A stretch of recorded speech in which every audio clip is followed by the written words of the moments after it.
কোরআনের সূরা নাম্বারগুলো এক পাশে লিখবেন 1 থেকে 114, আর প্রত্যেকটা সূরা নাম্বারের পাশে আয়াত সংখ্যাটা লিখবেন। প্রত্যেকটা সূরার নাম্বারের সাথে আয়াত সংখ্যাটা যোগ দিবেন। মজার ব্যাপার কি জানেন, এই 114টা নাম্বারের 57টা জোড়, 57টা বেজোড়। শুধু তাই না, ওই জোড় সংখ্যার যোগফলগুলো যোগ করলে হয় 6236, বেজোড়গুলো যোগ করলে হয় 6555, 6555 করে দেখেন ভাই, তর্কের কিছু নেই। এই 6555 কই থেকে আসলো? আপনি 1 থেকে 114 যে সংখ্যা সূরা চ্যাপ্টার, এগুলো যোগ করেন। 1 এর সাথে 2, 2 এর সাথে 3, 3 এর সাথে 4, 70 এর সাথে 71, এভাবে যোগ করে করে আপনি 114 পর্যন্ত যদি আসেন, তাহলে সেই সংখ্যাটা হবে 6555।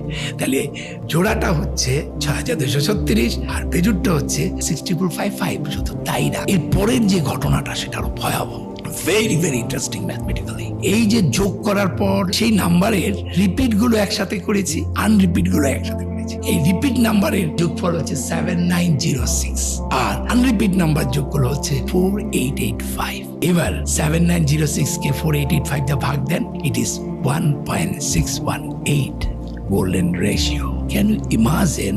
আপনি চ্যাপ্টার আর ভ্যাস নাম্বারকে যোগ করার পর রিপিট আনরিপিট করে আলাদা করবেন, তারপর রিপিট নাম্বারগুলোকে আনরিপিট নাম্বার দিয়ে ভাগ দেওয়ার পর গোল্ডেন রেশিও হবে।